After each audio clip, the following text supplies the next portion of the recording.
Assalamualaikum warahmatullahi wabarakatuh. Balik lagi di channel Akbar CK. Nah, ini kita ada informasi yang sangat menarik sekali, yang mana Rano Karno, wakil gubernur terpilih, dirujak habis-habisan oleh netizen akibat dari banjirnya Jakarta Utara. Rano Karno menolak gagasan yang digagas oleh Ridwan Kamil pada saat pilkada. Beliau ingin membangun giant seawall di Jakarta Utara, tetapi Rano Karno menolak untuk membangun giant seawall. Lebih baik ngurusin got, kata beliau. Seperti apa video selengkapnya? Langsung kita simak videonya berikut ini. Kita ada giant seawall tuh ya, ngatasin banjir di utara. Giant seawall itu bentuknya kawasan, bukan bendungan. Jadi ada perumahan, ada sekolah, ada fasilitas ibadah, dan nanti di ujungnya bisa ada energi berbentuk angin ya, seperti di Swedia, di Denmark. Pembangkit listrik tenaga anginnya itu di laut ya. Tidak di darat, kira-kira begitu. Nggak usah kita muluk-muluk giant seawall. Udah deh, saya paham giant seawall. Maaf nih, saya bukan belagu. Waktu saya jadi gubernur Banten, saya pernah menjadi ketua tim koordinasi Jabodetabek Punjur. Tahu saya. Memang itu perlu, tapi itu adalah program nasional, bukan program Pemda DKI. Kita ngurusin got macet aja dulu deh. A few moments later. Tuh Bang Rano, Jakarta Utara banjir rob. Sekarang warga Jakarta Utara kebanjiran, takutnya tenggelam. Kemarin sih dikasih solusi giant seawall, malah dibilang solusi muluk-muluk. Sekarang buktinya tuh kan penting banget giant seawall. Awas tuh kalau misalkan ngejabat nggak bikin giant seawall. Heran dikasih calon gubernur teknokrat malah milih yang jago drama. Kejadian kan sekarang, solusinya ditolak mentah-mentah tuh giant seawall. Airnya sudah terlanjur menggenang dan sudah mengalir seperti air terjun Niagara ya. Tapi perdebatan giant seawall masih diperdebatkan tuh, pembangunan giant seawall. Masih mending ngurusin got-got dan segala macam. Ya udah lu ngurusin got-got deh, tapi nanti kalau giant seawallnya jadi jangan diaku-akuin ya. Perkara air lagi parkir tuh ya, dan perkara angin kagak ada KTP-nya. Lu lihat itu ya. Jakarta jadi kayak gimana itu? Udah, kata gua mah daripada buang-buang anggaran untuk bikin giant seawall, mendingan lu beli alat ini, apa namanya, alat snorkeling ya, buat nyelam air tuh. Negara lain udah salju gitu ya, kita air parkir, banjir rob. Walah, ada arsitek cakep, arsitek hebat, mau bangun giant seawall ditolak ya kan? Lebih milih anak sekolah sama abah. Ya udah deh, karena udah nasi jadi bubur ya kan, sekarang pikirin aja transportasi apa yang efektif gitu. Papan seluncur kek, perahu kek, jet ski mungkin. Lagi pula itu mah bukan banjir, itu airnya lagi parkir, jadi menyebabkan genangan-genangan gitu. Lagi pula banjirnya baru selutut, sedengkul, seperut kok. Kenapa sih heboh-heboh kali? Nggak usah heboh-heboh kayak gitulah, kan pilihan kalian. Itu kena air genangan begitu itu ya, kendaraan itu kayak mana itu, nggak karatan apa gimana ya. Jangan sampai orang-orang jadi menghindari membeli kendaraan plat B sayang. Kalian-kalian yang lagi pada belajar jadi avatar pengendali air, nanti kalau udah berhasil tolong kasih tahu aku pakai skill dan skin apa ya. Aku juga mau coba soalnya. Memang sesuai lah dengan filosofinya perubahan. Berubah betul lah Jakarta itu. Untuk kalau angin nggak ada KTP, berarti air juga tidak ada KTP. Warga Jakarta selamat atas pilihan pemimpin yang dipilih karena fanatisme, bukan karena kapasitas dan kompetensinya. Nih lihat dulu. Deh, saya paham giant seawall. Maaf nih, saya bukan belagu. Waktu saya jadi gubernur Banten, saya pernah menjadi ketua tim koordinasi Jabodetabek Punjur. Tahu saya.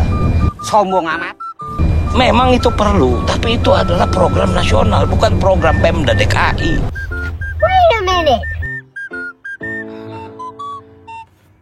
Proyek giant seawall Jakarta Cirebon bakal dapat cap PSN.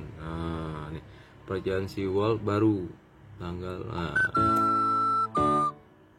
Kita ngurusin got macet aja dulu deh.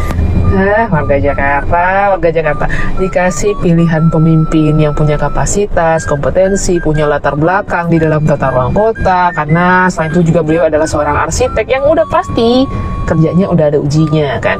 Nah, malah milih yang sibuk ngurusin got. Gak heran sih, karena kan mayoritas yang milih itu kan anaknya abah. Nih, ini gak sih, abahnya itu pernah menolak masalah giant seawall, padahal Pak Jokowi udah menerusin kan. Oh, berarti pada masanya Anies Baswedan juga menolak ya giant seawall. Wah, ini dia nih. diinisiasi ulang oleh Pak Jokowi, ditolak oleh Abah mau dilanjutkan Pak RK, malah milih pemimpin yang sibuk ngurusin got. Ya walaupun memang sih katanya Pak Prabowo mau membikin nih tetap masalah Giant Sea Wall. Cuman kalau saya sih ya berharap misalnya kalau misalnya Pak Prabowo tidak melanjutkan masalah proyek Giant Sea Wall. Kenapa? Bukan berniat jahat sih, maksudnya biar ada gitu loh warga-warga yang memilih karena fanatisme tuh biar dapat pelajaran ketika udah ada masalah kayak gini nih, barulah akan menyesal akan pilihannya karena fanatisme, bukan karena kapasitas orang yang menjadi calon pemimpin tadi. Jadi warga Jakarta, selamat menikmati pilihan Anda, tinggal nunggu aja kapan Jakarta kelelep. Andai kata Pak Prabowo nggak melanjutkan masalah proyek Giant Sea Wall itu karena para pemimpinnya sibuk ngurusin got yang mampet. Berasakan sekarang bagaimana pentingnya memilih pemimpin yang punya kapasitas dan juga sejalan dengan pemerintah pusat. Pemimpin yang punya kapasitas dan sejalan sama pemerintah pusat, itulah pentingnya ya, pemimpin yang sejalan sama pemerintah pusat ya. Ini pemimpinnya didukung Abah Perubahan. Angin tak punya KTP, ini air pun tak punya KTP. Banjir. Itu muluk-muluk Giant Sea Wall. Udah deh, saya paham Giant Sea Wall. Maaf nih, saya bukan belagu. Waktu saya jadi gubernur Banten, saya pernah menjadi Enggak belagu, cuma agak sedikit sombong aja. Bang Dul. ketua tim koordinasi Jabodetabek Punjur. Tahu saya. Memang itu perlu, tapi itu adalah program nasional, bukan program Pemda DKI. Kita ngurusin got macet aja dulu deh. Kita nggak usah muluk. Infrastruktur jalan Jakarta udah terbatas. Kita mau bikin jalan baru nggak mungkin. Makanya kita lihat deh, Ancol. Pasti jembatan jalan di atas got, di atas kali. Nggak bisa lagi mau kemana. Nah sekarang kita lihat Harmoni. Padat kan. Masih ada kali yang bisa. Udah bikin jembatan lewat atas itu. Untuk apa? Menambah akses. Kalau nggak bisa. Saya terima kasih Bang Yos. Busway itu ide beliau. Kalau nggak ada busway, waduh, stuck Jakarta ini. Stuck. Jakarta ini kalau malam 9 juta. Siang pagi itu bisa 14 juta. 3 atau 4 juta ini pendatang dari luar. Ini distribusinya harus diatur. Gue jadi makin yakin kalau warga Jakarta itu kebanyakan pintar-pintar ya sayang. Bener banget, Jakarta ngapain bangun Giant Sea Wall? Nggak usah, nggak perlu. Soalnya warga Jakarta itu mau jadi Aquaman sayang. Disclaimer ya, konten gue kali ini akan banyak mengandung sarkasme gitu. Jadi buat YTTA, yang tahu-tahu aja. Anak Abah itu rata-rata tuh pengendali air sayang. Jadi nggak perlu bangun Giant Sea Wall ya, siapa Anak Abah pengendali air, angin tak punya KTP, air pun tak punya KTP. tahu mereka itu memang lagi berseluncur gitu. Nah, hal ini akan memudahkan para anak-anak Abah untuk menangkap ikan, bukan? Ya kan harusnya kan nangkepnya harusnya ke lautan. Tapi sekarang karena ikannya tersebar di mana-mana, jadi nangkap ikannya bisa dimanapun tanpa harus ke laut. Lagian ya, kok bisa sih itu angin-angin mengarahkan air tersebut ke wilayah-wilayah Jakarta? Angin itu bukannya punya KTP sayang. Kenapa diarahinnya ke situ? Jangan-jangan itu air yang datang ke wilayah Jakarta itu iri gitu loh sama angin, pengen dibikinin KTP juga. Ngapain bangun Giant Sea Wall? Bangun Giant Sea Wall itu biayanya mahal banget. Mendingan kita beli alat-alat snorkeling gitu, lebih murah ya kan? Lagi pula banjir rob itu kan cuma setahun sekali. Jadi ngapain sih bangun Giant Sea Wall? Gak usah lah, mendingan ngurusin got-got dulu aja gitu kan? Buat warga Jakarta yang bilang kalau itu banjir, gua kasih tahu itu bukan banjir say, tapi itu airnya lagi parkir ya. Sesuai dengan filosofinya sayang, perubahan. Nah, itu sedang merubah Jakarta menjadi lautan. Perubahan bukan? Lagi pula kalau bangun Giant Sea Wall itu kan membutuhkan arsitek, biayanya mahal ya kan. Giliran warga Jakarta dikasih arsitek, milihnya pemain sinetron. Ya nggak apa-apa, bagus itu. Sidul anak jalanan, pemain sinetron, ini yang dipilih. Jelas-jelas Ridwan Kamil, seorang insinyur ya. Iya.